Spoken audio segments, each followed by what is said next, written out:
Good day, everyone, and welcome to another recording by English with Joshua. This presentation is to cover English Paper 1 structure. This structure applies from grade 10 all the way to grade 12. So it's important that you understand the concepts in order for you to master everything English. During the English Home Language June and November exams, you'll come across 3 exam papers. The one we're focusing on today is paper 1. That is a total of 70 marks. Make sure to read the instructions and the information given on the first page. Always remember that section A is comprised of the comprehension, which totals 30 marks. The summary is section B, and that totals 10 marks. And lastly, you'll get section C, language structures and conventions, 30 marks, but it's divided into the cartoon for 10, the advert for 10, and the language section for 10 marks. Make sure you allocate your time wisely in order to complete the paper on time. Point 9 gives you the suggested time allocation. As a candidate, you need to be mindful of the following things when it comes to your comprehension. You need to be mindful of the mark allocation. 2 marks means one idea with detail, while 3 marks means that you need to produce 2 ideas with some detail for one of those ideas that you've responded with. You need to be mindful of the question verbs. What does explain mean? What does justify mean? Discuss, comment. All of these question verbs have different expectations from you as the candidate. You need to also be mindful of questions which focus on diction, which is the words used, the tone, how the speaker expected it to sound, as well as the style. You need to be making sure that this is based upon relevant quotations from the source which is explained in the context of the passage. Generic answers receive a single mark if you're going to get any for it. So make sure that it's based on the quotations. You also need to be mindful of the jargon of English, such as diction, tone, style, image. What do these words mean? These underpin quite a few questions throughout the exam paper, so you need to be familiar with these words. You also need to be familiar and mindful of the stylistic devices or rhetorical devices used. These could be figures of speech like hyperbole or simile. It could be the sentence structure. Is it a simple sentence or a compound or a complex, or even a compound complex sentence? You need to know your sentence structures. You also need to know types of sentences. Is it a statement? Is it interrogative? Is it a rhetorical question? Is it a command? You also need to know the use of personal pronouns, as well as statistics or the quoting of experts. What is the writer's purpose with these? You need to understand what the writer was expecting or what the purpose of the writer was when using such stylistic devices. At times, it is used to emphasize a particular argument or viewpoint, or even to provide supporting evidence to make an argument more convincing or legitimate. Bring into consideration your knowledge of English grammar taught over the years at school. You need to also be mindful of this when you are focusing on the comprehension. These are a few of the question words that are used in the question paper. When the examiner asks you to account for something, they're expecting you to give reasons for or to explain. You need to be able to give an account of what you are being asked. You need to be able to describe it. Another question word that is very common is the word discuss. This then expects you to investigate or examine by argument. You need to be able to debate or give a reason for or against what you are being asked. You need to be able to examine the implications of the topic. What does it lead to? Explain means that you need to make it plain and clear or give reasons for why that question could have been asked. Argue means that you need to put a case for or against a view or idea, giving evidence for your claims. You need to have evidence. You need to also attempt to influence the reader to accept your viewpoint. The writer's tone, which is a commonly asked question as well. It refers to the mood implied by an author's word choice and the way that the text can make a reader feel. The tone an author uses in a piece of writing can evoke any number of emotions and perspectives. You also need to be familiar with the writer's attitude.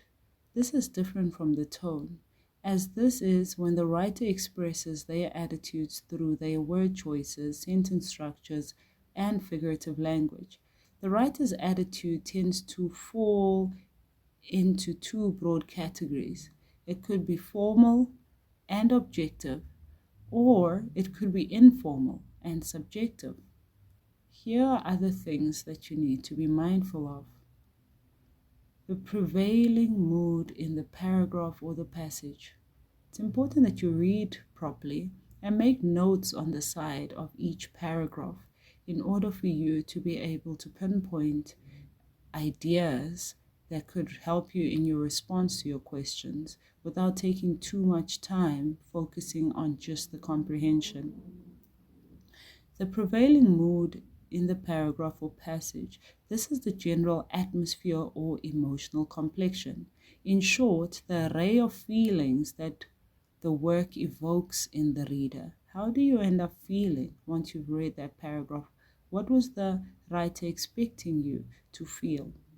Every aspect of a piece of writing can influence its mood, from the setting and the imagery to the author's word choice and tone. That is why you need to be mindful of all of these things as you read through the text. Critically discuss means that you must go beyond the text whenever you see critically discuss. Read between the lines. The key word here is critical. That's a level 5 question. It is the head and the heart coming into play in your response when you are making the evaluation. You're not merely identifying, but you are making an evaluation on it. Stylistic devices or techniques in writing, especially in comprehensions, this is what you need to be mindful of as well. Style questions. These are literary devices that the writer uses to create a feel for his work or to convey his message. Firstly, when answering a style question, ask, what is the writer's message? What is his aim? What is her intention? Secondly, look at one or more of the following literary devices and see how it links to the writer's passage. As we have discussed all the other literary devices above, you need to be able to look at them in order to see how it links to the writer's message. This is a very important aspect of the comprehension. You are always asked to compare text A and text B. Here, you need to make sure that you refer to both the texts in your answers, and in the answer, you must say text A and give your response and show how it is the same or different according to what you were asked in the question by showing both the texts, text A and text B, and then you can conclude with your observation. It's important that you focus on this question because it is usually 3 to 4 marks, and it is wasted because the learner assumes that it is a difficult question to respond to. However, it's pretty simple if you understand what the question is asking you to do. The key thing that you need to keep in mind is that text A and text B need to be quoted in the response. Questions here added is just an example of how they are set up in the exam. Here the screen shows questions for text B, but before that, not shown on the screen, there would have been questions for text A. They are usually longer as they come from questions pertaining to the passage. Text B generally is an image that is displayed, and then the last question is set up as text A and B. It says refer to both text A and B. Critically discuss the extent to which text B supports the subheading from audiobooks, understand the world, and paragraph 4 of text A. So if you were responding to this question, you would then have to look deeper and read in between the lines. You would start off by saying in text A, and then give your response. In text B, give your response, and then you would say, this shows that there is support indicated between the two texts. Section B is 10 marks, and this is the summary. It will always be here. Remember to always read the questions that accompany the summary in order to understand what the examiner is expecting of you. In the summary, point 1 says your summary should include 7 points and not exceed 90 words. 7 points from the passage that you would be given. Point number 2 says you must write in a fluent paragraph. This is where most learners get confused. They end up reading 7 points and not putting it into a fluent paragraph. So you must have your 7 points, but those 7 points must be written in paragraph form in 7 different sentences in order for you to get the full 7 marks. The last 3 marks come from language. Just make sure that it is a fluent paragraph. The secret to summarizing a text perfectly. This section involves much reading. There is nothing stopping you from leaving the section for last, as you may end up spending too much time on it and then neglect other sections where you are to score quick marks. So it is not a rule that you have to write each question in order. Focus on the ones that you'd spend less time on and move on and leave the summary for the end. Here are a few techniques that you need to remember in the exam. Highlight the instructions. Then you label your rough work. You could do it in point form. Label your final draft. Make sure to scratch out your rough draft, but remember that your final draft must be written in a single paragraph and not in point form. Ensure that you include the correct word count at the bottom of your summary. The word count is very important, so please do not leave it out. Make sure that you read carefully and highlight or mark the main ideas. That's a very important trick to use in the exam. Try to reflect on what the author is trying to communicate through the text. Make sure that you're also looking at whatever heading you might have been given so that you know exactly what you should be extracting from the text to put together your summary. Take a close look at evidence that the author has used. Make sure that you focus on the facts. Restate the thesis given by the author in your own words. Do note that it should be precise and on point. The easiest way to make sure that you excel in this point is by removing one word or by changing the word to a synonym. You do not have to restructure the whole sentence, as you could lose the meaning of that sentence. So an easy trick is just to change one word or swap the words around or use a synonym. You need to write only 1 or 2 sentences for each of the sections.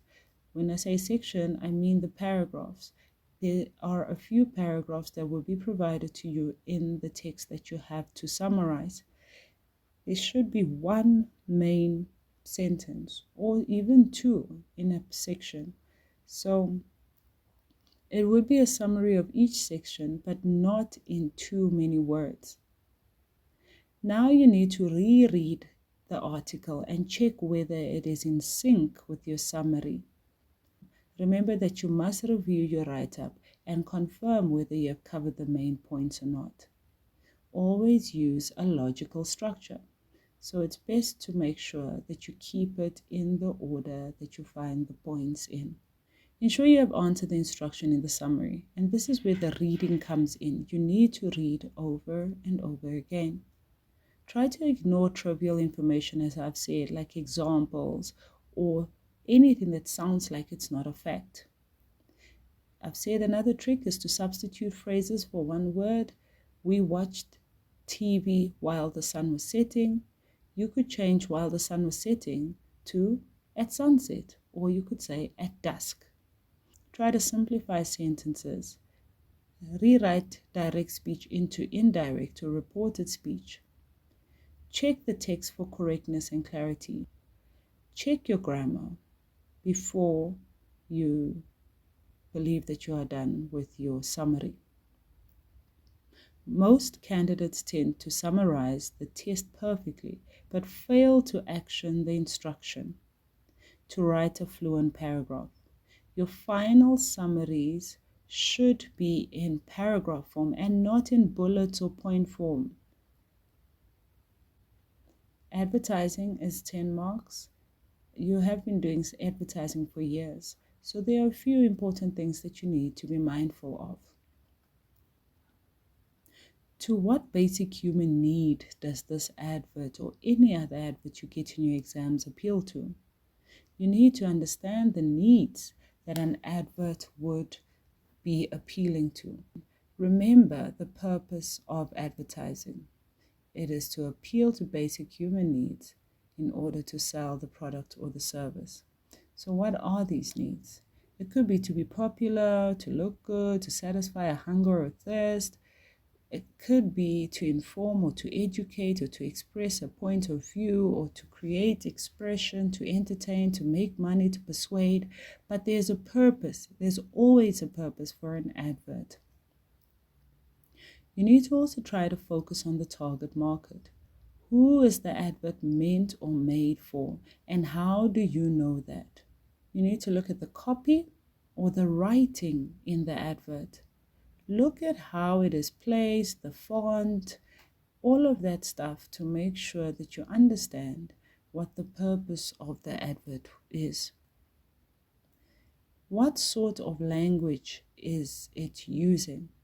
Look at the brand names, the keywords, slogans, captions, repetition of product name, the use of personal pronouns like I and you. These things have purpose. The point of using I would say, is to involve the reader, make it feel like it's for them. Is it catchy? Is it simple and easy to remember? Does it have jingles? Does it have rhetorical questions? You also need to look at the emotive words when you are looking at the copy of the advert. These are words that appeal to emotions and can influence opinions and influence decisions. They're quite manipulative. They are easy to detect because they give the reader an immediate emotional response. Is it making you want to whisper, love?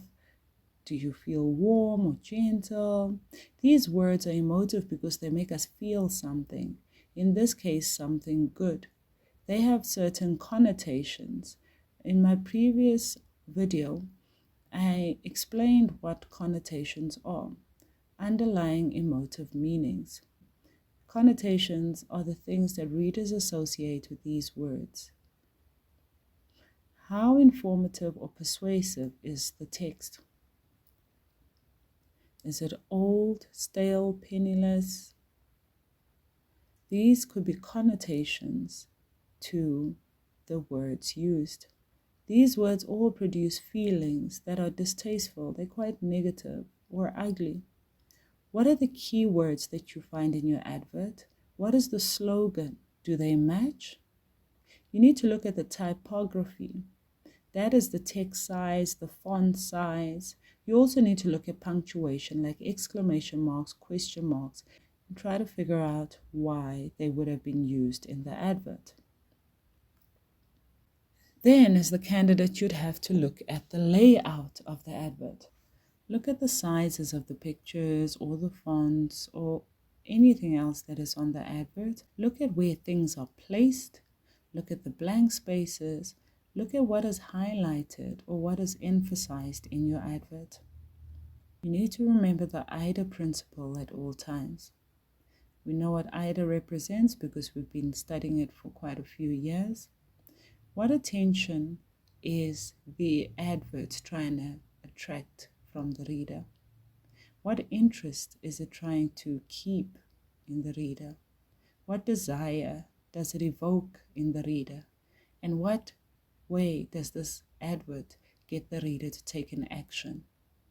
In section C, we also have the cartoon for 10 marks. Remember that when you are reading an advert and a cartoon, you need to do it in the same way that you would a comprehension. Go through every frame or go through the advert from top to bottom, reading through it as if it is a text, because it is. Here are a few areas of concern that diagnostic reports have brought up. There is a deficiency of knowledge of subject terminology preventing candidates from gaining marks, as many candidates do not understand the term facial expression. Candidates lack understanding of what was a verbal cue. The open-ended questions are problematic for the candidates. This is exacerbated by the lack of understanding of the word humorous. These were concerns that came up in a report, and quite a relevant one, because you need to make sure that when you're going to adverts, you need to understand exactly what the question is asking you to focus on. If you are asked about a facial expression, you need to be able to only look at the face, identify the expression, and show in your response why you say that. For example, if you were to find that the advert was with a boy who is smiling, you would then say he is happy because he has a smile on his face. Verbal cues, you need to look at the words used, because verbal refers to the words. When they ask you for body language, you focus on that.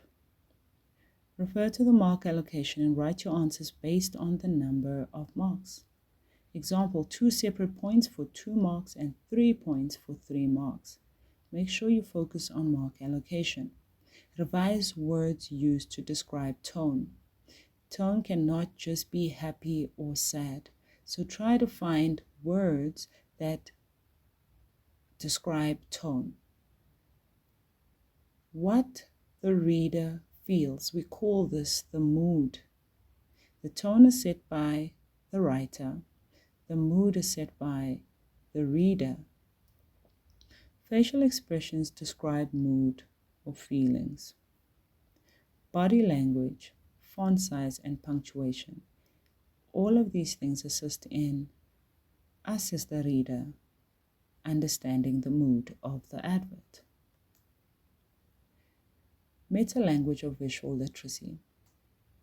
Cartoon and cartoon strip, you should understand already what that is, so that when they ask you in the exam, you're able to focus on what you were asked. If they ask you about the strip as a whole, you should be able to understand what the strip is. While if they ask you for a response from a single frame, you need to be able to pick that up. You also need to understand the difference between the thought bubble and the speech bubble. The thought bubble contains the thoughts of the character and is usually in the form of a cloud, while the speech bubble is more defined and contains dialogue. You need to be able to see the setting in the cartoon as well. Where is it taking place? What are the visual clues that suggest that the setting of the cartoon is that? If you see a big desk with men full around it, in suit and ties, and notebooks in front of them and laptops, we would then automatically assume that they are businessmen in a boardroom. Look at the characters as well in order to get an idea of what the setting is. Caricatures, that is a picture or a description of someone that exaggerates particular characteristics to make them appear funny or silly. Stereotyping. This we would usually see in facial expressions. Study the eyes, the eyebrows, and the mouth to see what are the emotions that are being portrayed. Action lines. These come up quite often as well. These are the lines or the stripes that represent the movement of a character or objects. Sound imitation. The words that illustrate the sounds of noises. If you hear a bee, you'd see the words bzzz. Words, what is being said? How is it being said? What visual clues are given that some words are said louder or softer? That would be your exclamation marks. That would be it being written in bold print or capital letters. Here's some important vocabulary that you need to know before you get into the exam. Satire, that is using humor, irony, or exaggeration to criticize a person or a group and make them appear funny or silly so that other people will see their faults. Irony, using words that are the opposite of what is really meant. It's often to be humorous or funny. Puns, using a word or a phrase that has two meanings in an amusing way. Strategic positions of frames. Why is a frame first or last? You need to be able to pick up these strategic positions and why they are used in the cartoon. Frames. Why would you find a frame blank? Why would it be empty? Why is a character alone? Why is there no speech? Examine all in the context of the entire cartoon. Then we get to the last question of the paper. Question 5. This is using language correctly. This can be very broad, so you need to understand language in all its aspects. You need to understand your spelling rules. There's a lot of words that are commonly spelled incorrectly. For example, a lot. A lot is spelled in 2 words and not 1. Try to replace colloquial words with formal register. These things are not possible unless you are expanding your vocabulary. Here's an example of how to replace colloquial words with formal register. Colloquial means everyday language. For example, it is cool to dress well. If we had asked you to change it to formal, you would say it is acceptable to dress well. These are things that need to be practiced in order for you to excel in the exam. You need to be able to focus on punctuation as well. Do you know your punctuation? What a colon is, a semicolon, parenthesis, question marks, inverted commas, apostrophe, hyphen, all of those other words. Know the reason for usage. Why are we using it? Make sure to study all of these things. Because if they were to ask you, for example, what is the purpose of the hyphen in the word grief, stricken? Your response should be that a hyphen forms a compound word. Then you need to look at grammar rules. For example, active and passive voice. You need to be able to identify the subject, the verb, and the object. Identify the tense. It's very important that when you focus on active and passive voice, that the tense in the sentence does not change. So practice your active and passive voice and remember how to apply the rules. Another point is direct and reported speech. Remember that in the exam, you need to underline the pronouns, the adverbs of the time, identify the tense and apply the rules that you need to change. Identify the tense and apply changes. Practice activities on direct and reported speech as well as active and passive voice before going into the exam. You need to focus on critical language awareness. Language is practiced throughout the years. Critical language awareness. Make sure that you study the language that your teacher has done in the class with you. It's important that you know what a malapropism or tautology or euphemisms or exaggerations are, but the list goes on, and you should have all of these in your language books. Be able to identify, know its meaning, and correct if instructed to correct. Please learn your sentence types. They come up quite a bit in the exams as well. You need to be able to know the difference between a simple sentence, compound sentence, complex sentence, compound complex sentence. Know the rules as to how the sentence is structured in order to be able to identify it or reconstruct it. Please know your parts of speech, your nouns, your verbs, your adjectives, adverbs, gerunds, split infinitives, etc. Please know your nouns as well as the other